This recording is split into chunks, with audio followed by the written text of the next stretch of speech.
Abalone is worth millions of dollars in New South Wales, and there are only a few people with licences to commercially harvest it.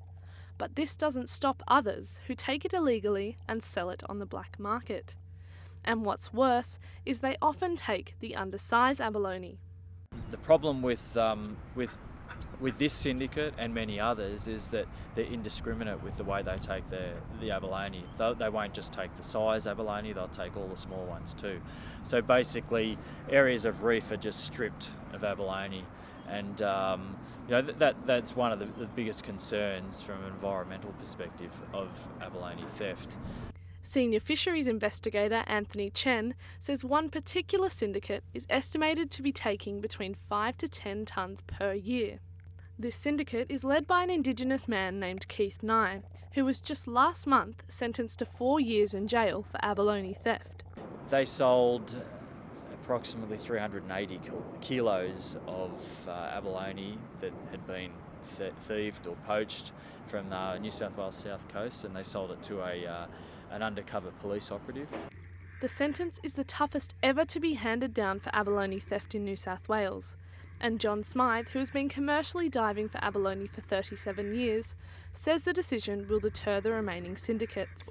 These repeat offenders being sent to jail for a couple of years is going to send a very clear message to, the few remaining sort of hardcore thieves that are left, because a lot of the ones that could see this happening have got out, and we're starting to see the results on the bottom with an improvement in the resource in areas where they used to hound and pinch the undersized abs all the time. So it's really good to see from our point of view. It's good to see from a recreational diver's point of view too, that it's a lot easier now to get a feed, and it's basically the last sort of nail in the coffin, if you like.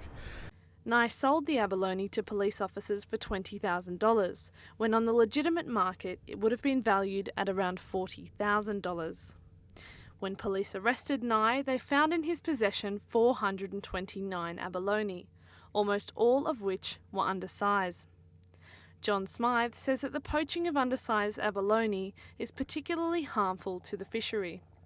I've been with fisheries officers over time when, seen different busts, seen the abalone that they've confiscated, and it's usually, as I said before, tiny baby abalone that haven't had a time to reproduce. They've taken them in vast quantities, totally outside of the system, the quota system, so therefore it's just been totally harmful for the resource, and probably one of the key factors in New South Wales. As an Indigenous Australian, Nye is entitled to a higher catch limit than recreational fishers. John Smythe says that while the right of Indigenous Australians to harvest abalone for religious reasons is sustainable, the volumes caught by Nye are not. Once you're taking abalone above a sustainable level and moving it to sell to some black market up in Sydney or wherever, you're not Indigenous fishing. Mr Nye is appealing the decision of the court, but Fisheries New South Wales is confident the case will have a significant impact on the black market for abalone in New South Wales. This is Millie Brooks reporting for Get Hooked.